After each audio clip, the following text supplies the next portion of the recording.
firmly in the top 4. Wow. So one of their sailors not wearing a penny out on the water for one of these races, that was the difference between them not making it into the top 4 and them being able to fight for this title. Yeah. It's a little bit disappointing to see, unfortunately, and then that last protest hearing last night obviously didn't help. So here we are again Georgetown on race number 149. Yeah, 149. Georgetown is out to a commanding lead right away. And they're going to have control of all 3 pairs here. Only one not really strong. This boat here, one, well, oh yeah, it's an easy lee bow at this point. So one, if they don't cross, they'll lee bow. Oh, duck there. They gain control by ducking, coming back later on starboard. So I would still say that that's a very weak control, but they will come back here soon. Let's watch the beautiful roll tack. You've got Georgetown in red, Stanford Cardinal in yellow. Georgetown is a very experienced team. I'm going to give a shout out to the Ryder family in San Diego Yacht Club. They have 3 boys, one who's already graduated from there just a couple years ago. And now they have Andy Ryder, one of the Georgetown skippers, and then, Andy Ryder, one of the skippers, and then Jack Ryder, a freshman, had a good year this year at Georgetown. So the Ryder family, very instrumental in that San Diego Yacht Club program. Here we go. So Stanford does have control of one of the pairs. That's going to be a foul right there. That's going to be a foul against Stanford. A foul against yellow will be spinning immediately. He won't wait for the umpires to make the call, because if they wait for the umpire to make the call, it turns into a 720 penalty, 2 full circles. So one of the reasons that this race is so significant, as I said when we first opened to watch this day unfold, we do have the top 3 teams aside from Yale all able to qualify for second place. Now, what we will have to see for that to happen for Dartmouth in 4th place as of right now, Dartmouth needs to win all 3 of their races. Georgetown would need to lose all 3 of their races sailed today, and they also need Stanford to lose 2 out of 3. Unfortunately, that really puts their destiny as a second place team here in the hands of the score lines of the others. And it's really tough to be able to confidently say that that's all going to come together at this point. You know, while there mathematically is a chance, I don't think that there is much of a chance for that to happen. They don't control it themselves. As far as Stanford occupying that second place after today's racing, John, this is where we are going to see somebody's chances end here for that. Now, the reason being is that Stanford and Georgetown have a close enough scoreline that Stanford and Georgetown could end up in a tie depending on how the rest of the day unfolds. However, the race right now, whoever wins this will end up winning that tiebreaker. Okay, so this is could crucial, be it for second place and Georgetown did a great job there. They actually gained control of the 3 pairs, but then the Cardinal did a good move. They just left a little avenue of escape for boat 3 up there. You saw them actually jibe around. Boat 3 jibed around on the upwind leg. It was a good move by the Cardinal to at least get themselves back into that 3, 4, 5 position. Still a losing combination, more than 10 points there by a lot. Obviously Georgetown there with a 1-2-6 under 10 points for their score, so they're winning easily at this point. Right now it's down to about 10 knots. The wind will do a gradual die off here. It's going to be good. I mean, these guys are going to be, these will be our closest races, because these truly are 4 of the best teams in the country. I believe that these 4 teams might be the 4 top ranked teams in the country. I think Dartmouth ended the year in 4th ranked in team racing. Dartmouth just haven't.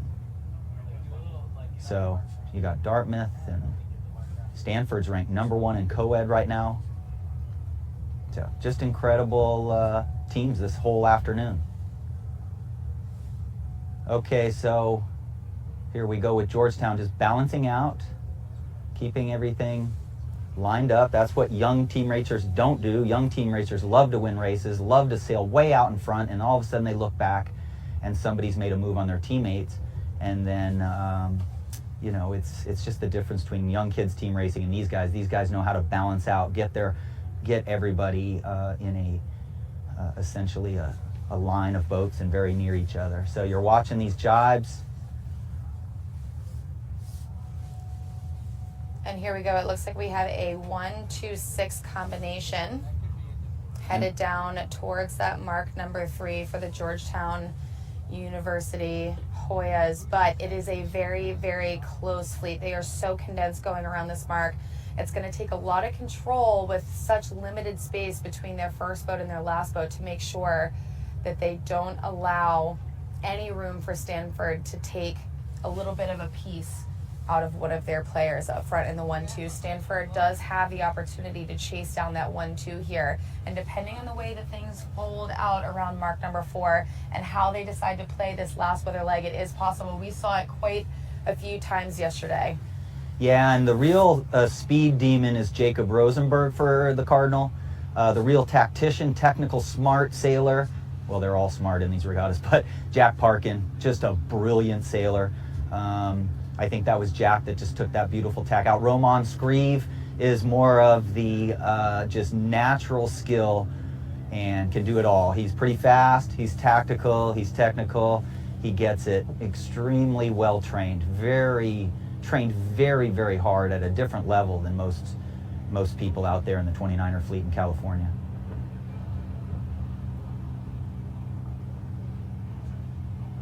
So Georgetown easily in control of 2 pairs, and the conditions are just not varied enough here.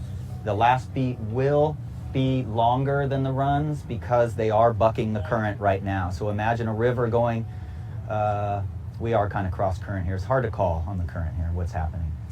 I think it's slowing the beat down a little. Stanford University still on the chase, but it does look like we have Georgetown with a little bit of a healthy coverage over top. What we're going to see here is Stanford in those yellow boats try to slow the pace of the race down with either tacking duels, trying to keep the fleet condensed, and to combat that, Georgetown is going to make sure that they are slow and controlled, have a loose amount of coverage, and take every opportunity they can to loosen up that coverage. So that's what we saw just now. Instead of tacking directly on top of Stanford headed back to the center, they gave it a little bit of room, then went to cover. Now they're in attacking duel. It does not look like they're going to be able to cross this Stanford University boat. Stanford is now in a position to attack, and this is not good for the Georgetown Hoyas as they head into the finish. Yeah, one's in slow death. One's going to die there next to that yellow boat. They're still technically leading 2 pairs, but it's not a controlled lead. Only 1 pair is in their full control. What one needs to do here, John, like you said, they're in a slow death. They need to make that take as long as possible and hopefully be able to get a little bit of control. But then, of course, we have this pair over here, number 18 from Stanford, and that Georgetown boat on the bottom end of your screen, slowing the pace of the race. We only have a confirmed first place for Georgetown at this point, and what looks like it may have turned into a 2-3-4 just in the top half of this fleet, of this leg, and we're headed into the finish. This is going to be a big one. Hey folks, this is the way the whole day is going to be, so make sure you're tuning in. Every race is not over until it's over. There is very limited space left as we head into the finish. It looks like Georgetown is trying to make one last effort to win another pair. We're going to see them send that boat all the way out if they can. And here we go. Very, very close. It looks like maybe a 1 for Stanford and a 3 for Stanford at the end of that race. No, 1 and 4, 5 for Stanford. A 1-3 or a 1-4? 1-4-5 for Cardinal. The red is... Or, I'm sorry, Georgetown. Georgetown's in red. So that's a 1-2 or a 1-3 for Georgetown across that line in their first race. I think Stanford got him. You think Stanford got him? I think the yellow boat finished at the pin first, but I could be wrong. I'm going to have to sit here and anxiously refresh these scores. That's the way it's going to be all day, folks. These races are going to be very hard to call like that finish. If George...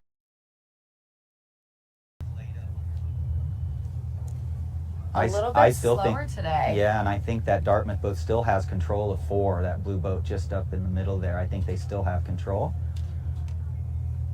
Not good control. Yale sailing today with Nick Baird. He'll be a finalist after co-eds for College Sailor of the Year. There, I was wrong. They're headed into the finish. So this looks like it might be a 1-2 for Dartmouth, taking a piece out of Yale. This is a win that they definitely need.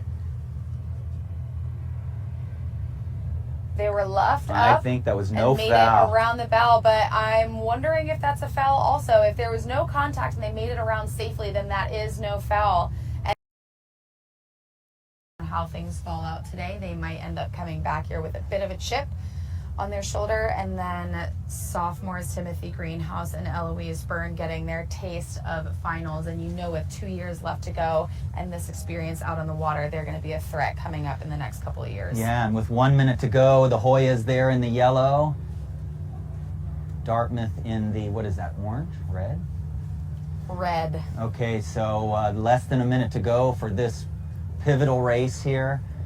There you see the committee boat end with an orange flag on it on the right middle of your screen. The pin end is up higher up the screen there.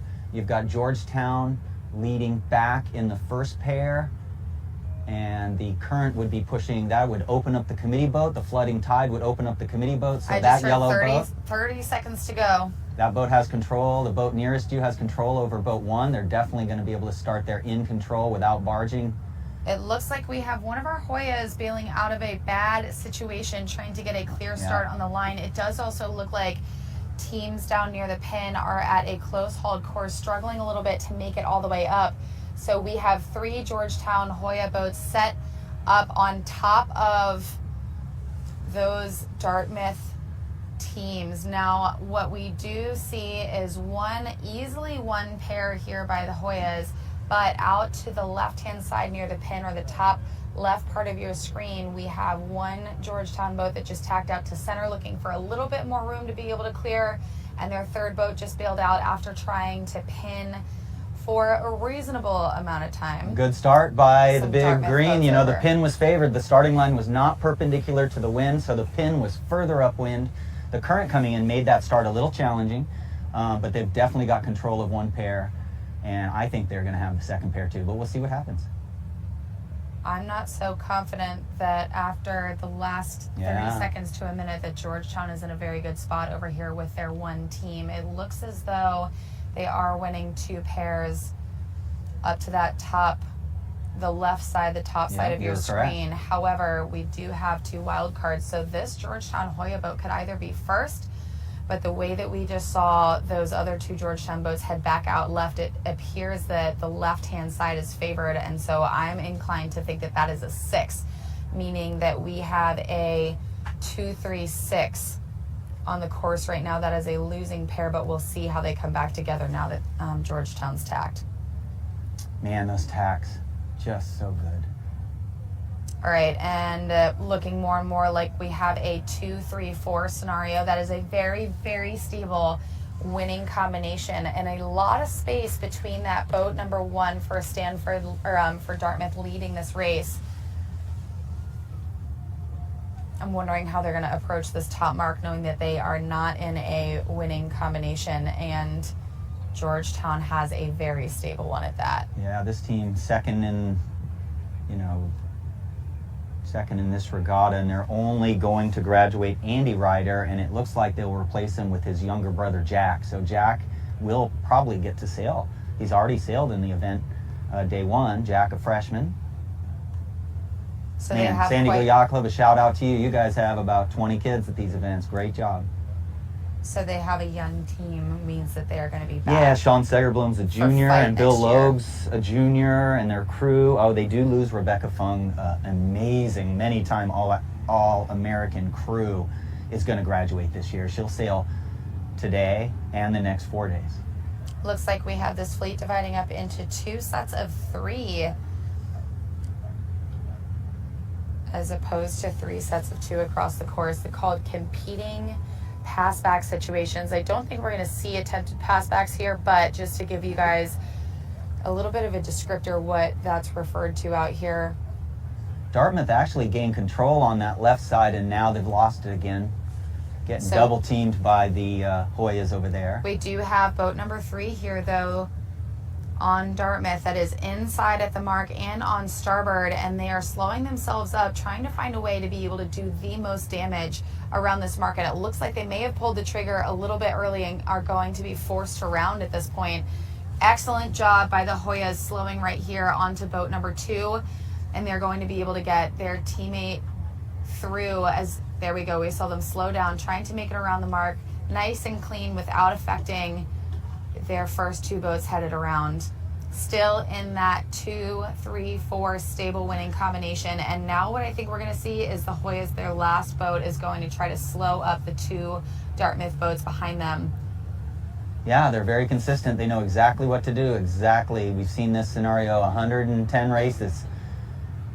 Building a gap and getting your 1 and 2 and 3 boat. 150 races. I know, but it's been about 120 of them have had the gap being built, right? It's just amazing how they immediately start to do the right thing. And now we're going to be moving on to downwind balancing, which is admittedly, by quite a few people on site here, a really, really tricky component of team racing. That downwind balance, it's constantly evolving, and so trying to make sure that you are always in control. Now yesterday obviously we had the breeze coming from a different direction, but what we saw was the more that teams in the 5th and 6th place, as we see Dartmouth in that position here, went out to either side, it's almost as if they sailed out and then around the whole fleet, and everybody came back into the mark number 3, that first leeward mark, really condensed. And we saw a lot of shuffle if teams didn't have a very clear plan in place. And now what we see about halfway down to that mark number 3 is a pretty good chase by Georgetown, sitting right on top of Dartmouth in that lead pair. And we just saw Dartmouth jibe along with Georgetown there. I don't know if that's something that I would have done. I think they probably feel confident that their lead boat will have that starboard inside advantage headed into the mark, but it is still too close to tell with half the leg left. Just amazing footage here, folks. You won't see this unless you're maybe watching the Olympics or Larry Ellison's Sail GP or something. We have amazing drone operators, a lot of skiers, and they are really good at filming sailing. So thank you to all the sponsors there, U.S. Sailing for providing the coverage, Laser Performance for their piece in the coverage as well. Yeah, and all the boats and all the coordination, and Coco Solsvig there, who just shows up. She's a one-person It looks like we do have Dartmouth as a threat here to that stable 2, 3, 4, and it is going to take some damage control coming down into this mark, making sure that that Georgetown does not lose that 3rd place. And what we see is them playing back at this point. We also see the first Dartmouth boat and the first Georgetown boat playing back. Georgetown will try to push them around the mark, and once they clear the plane of that mark, they have to move forward. They cannot stay back, but they can park it on the other side of the mark, which we're seeing them do now. Yeah, so Georgetown again comes around in a 2, 3, 4, and this, if I'm a coach, I'm plugging in this video for my kids to watch, the high school kids. And anybody I work with is watch this race, because you will just see the confidence they have to keep the 2, 3, 4. It's like they could do one bad jibe and lose it, but they just know exactly what. So now what we've got here is Dartmouth headed into that mark number 4. This is where we do see a lot of changes happen. So Dartmouth doing some excellent slowing here, trying to condense the race so that hopefully all the boats stack up, and by chance they might be able to get some of their players forward. Now none of these boats here have room at the mark, so all of them have to keep clear, and what Georgetown needs is to pull off 2 good mark roundings, not allowing Dartmouth inside, to be able to still control that 2, 3, 4, which they have done successfully. And now we will see them try to balance across the course.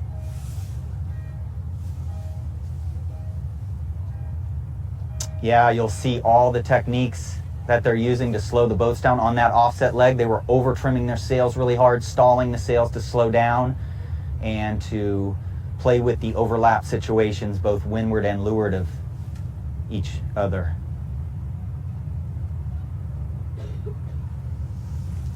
And then in the background, you guys can see the second race of this flight. Again, this flight is very, very important for both Stanford and Dartmouth. Dartmouth needs a win in this race, and they also need Stanford to lose their race against Yale, just coming off the starting line in the top left-hand side of your screen. We should see this finish line in sight, and it looks like Dartmouth is trying desperately to slow this race down.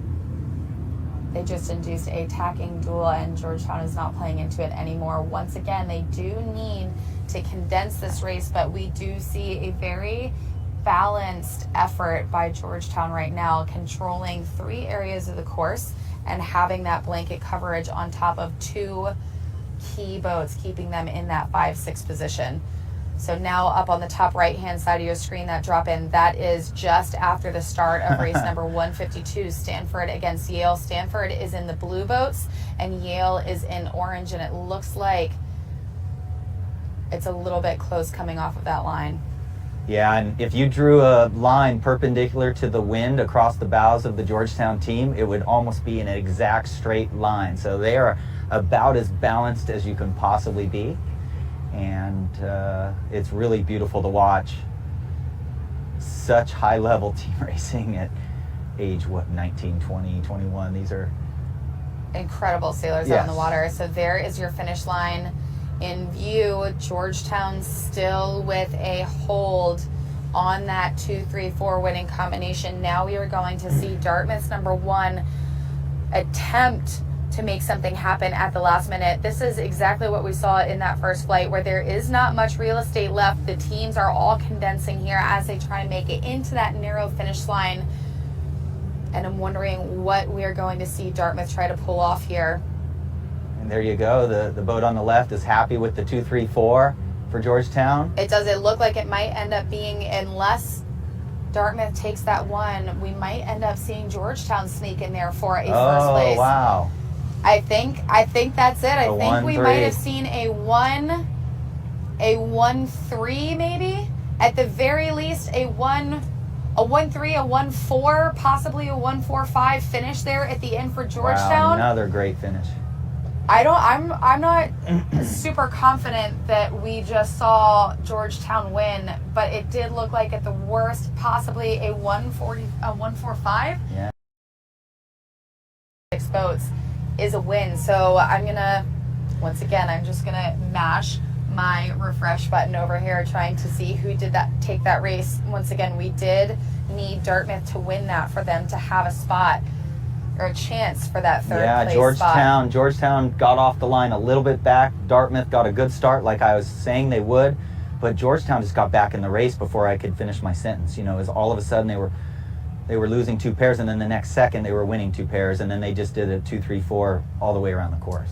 So now we have that second race in this flight on screen, race number 152, Stanford University in blue and Yale in orange. And we've got Yale with another, we're seeing a 2-3-4 again, stable winning combination headed into mark number 2 and downwind. There is a considerable gap between the top 4 boats and the trailing 5-6. So it is going to be really, really tough for Stanford to condense this race with just 1 boat up front and turn it into something that they can actually work with. At this point, their only focus is to try to create and reframe this race into something that they can work with to hopefully have a chance to convert it to a winning combination. But right, so 6, it's tough. 6 is gonna have to do something at the mark.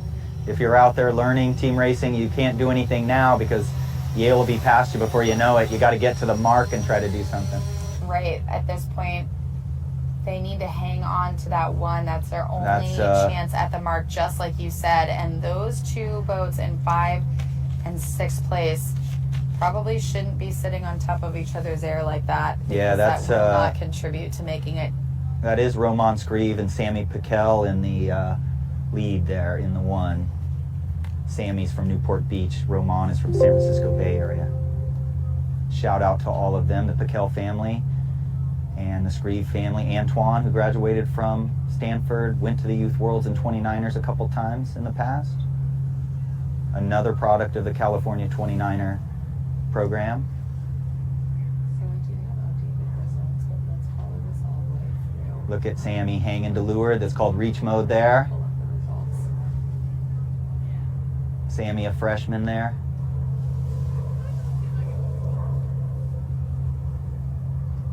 And Not looking like Yale has made any forward progress, taking a little bit of space away between boats number 5 and 6 and the rest of the fleet. Hopefully they can make it through this chop with a little bit of speed, because if they can, this is one of their narrowed opportunities to be able to do so. And we are also seeing, he's in the 2 boat length circle now. I'm sorry, the Cardinals trying to catch up. So now we're seeing the Cardinals with their first place boat try desperately to slow up those 3 Yale Bulldogs. All they need to do, again, all they need to do right now is slow this race down as much as possible. They just have to open the window to be able to make something happen. And it looks like they are able to get 4 close enough.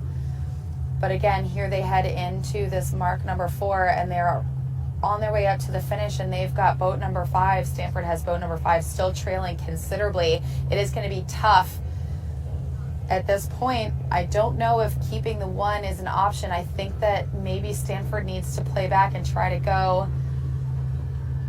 for a 2-3-4 or a 2-3-5. We do see them around here, and it does look like overlap was established.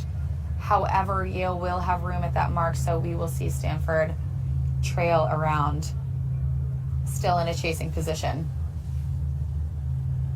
Yeah, not much Roman could do. He had to probably try to channel his inner Michael Menninger, somebody, a guy that could take out a couple boats down there and get his team back into races all the time. It was something we watched happen all the time when he was at, where did he go? St. Mary's, I think.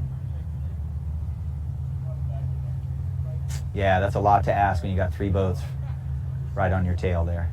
Definitely, and they are running out of opportunity. There is so much space on the course right now that it's hard. It's going to be really, really difficult. So we are within sequence and getting very close to go. Yeah, here we go, folks. The 3rd and 4th ranked teams in the country. And this racing is for 3rd. 30 seconds left to go, and not a great start for Dartmouth. We have Dartmouth here in red and Stanford University in yellow. This is Dartmouth starting with 1 boat pretty far off the line. Another boat was not able to make the pin. It does look like we've got either a hard left shift or something going on, making it really challenging to make that line. And now we have a little flood. How many? I wish I had counted the seconds for that final Dartmouth boat to clear the starting line. That is not a way to start this race, knowing that you could possibly have a spot in that top 3 and round out the podium. Well, the wind has backed off to 6 knots with holes. You can see the wind is not strong there, folks. So at least it's not. I believe this race is going to turn back into a race if we can get that boat number 2 back in it. At that point, boat number 2 needs to sail fast forward, make sure that their boat speed is at peak at all times, make sure that their boat handling is on point so that they don't have any cost moving up the course with bad tacks, bad jibes, bad sail trim. And then the other thing that this Dartmouth team needs to do is find a way to slow down the pace of this race to give their teammate a better opportunity to make that happen. So it does look like Dartmouth has control over 1 pair down here on the bottom part of the screen, although it looks like they're deciding to head off to the left-hand side and join their teammates. It does seem that they have a 1-5-6 at the moment, and it looks like they're going to try and convert that into a 2-3-4 or a 2-3-5, and they've decided to commit to that and given up opportunity to have a first place at all. Unfortunately, they are in the low pressure piece of the course right now as they sneak their way off to the left, and it's going to be really close to see who crosses who, but I think they might have narrowly had it, or it would have been a very close duck.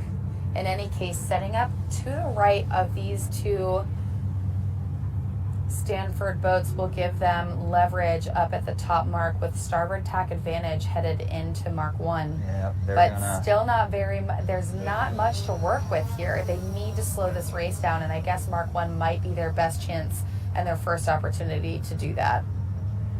Yep, and Dartmouth taking 9th last year in this event. They've taken a big step up. Stanford got 5th in this event last year. Also taking a little step up. I believe their alumni won the Hinman last year. Yes. We're starting to see Mark 1 in sight now. Being that it is a holiday Monday, we're going to see quite a bit of traffic in and out of Newport Harbor. As if the lake conditions weren't challenging enough, we're going to start to see the sea state kick up. And we are going to start to see the wind shift, but we may be over for the day by the time the wind shifts. We may be getting ready for trophy presentation this afternoon. All right, coming into Mark 1, and it looks like we have the Stanford Cardinals with a 1-2 and immediately sending someone back into 4th or 5th position to play ace. At this point, with a 1-2, they have an ace in the back. The goal for Stanford is to ensure that they create as much space as possible to reduce Dartmouth's chances even further of trying to convert this into anything they can work with. Yeah, Jack Parkin there, skipper in that boat in your foreground there.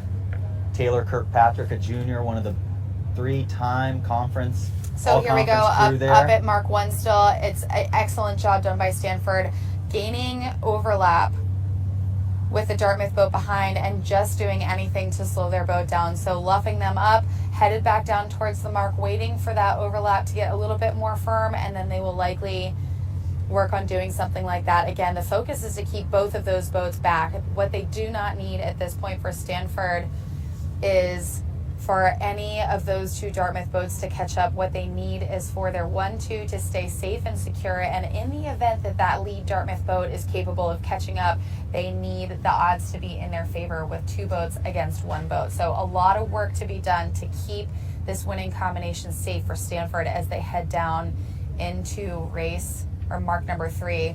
Now, to give you guys a taste of what else we have on the course, the final race here between Yale and Georgetown just got off the starting line and is headed up towards Mark 1. These 2 teams faced off yesterday in the last race of round 8.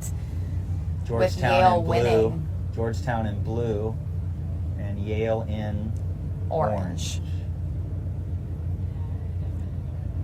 Yeah, it's great. Georgetown sent out little Jack Ryder, a freshman, amazing sailor from San Diego.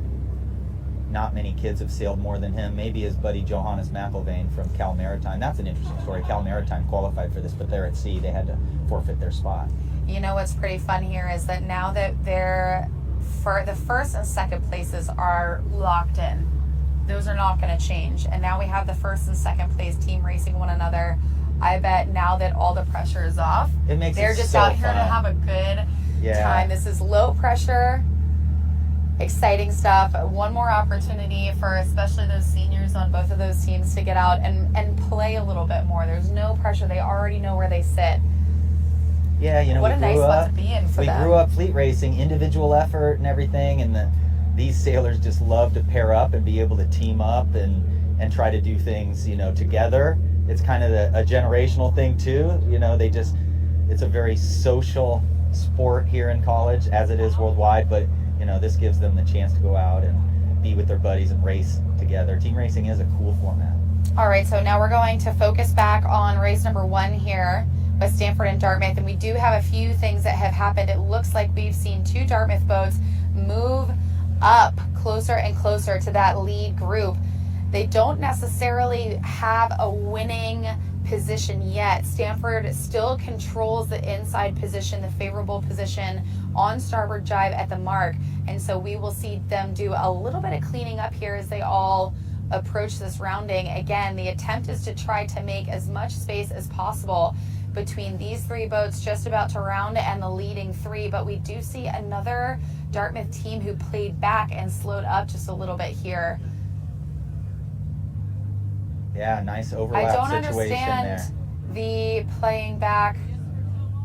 It looks like they might be spinning, so they fouled, headed into that leeward mark, and now spinning, and now it's a clear 1-2-3 for the Stanford Cardinals, and Dartmouth trails fully headed around mark number 4. These last two marks are the last opportunity really for teams to do anything super aggressively to take control from a 1-2 winning combination of their opponent. And now there's a considerable amount of distance between the lead two boats for Stanford and the remaining boats on the course, and I don't see anything coming to fruition. But this 20 seconds before they were able to get all the way across the line and up to speed and headed upwind. John, this is our championship. Can you believe it? Yeah, absolutely. You know, 3 solid teams. They've been in the top of many team racing events all season long. The Marciano, the Prosser, all these things. These teams are absolutely ready to celebrate today and get a good night's sleep and get ready for co-eds. Yes, and you know what? Yale University is ready to take that trophy back home. The wood we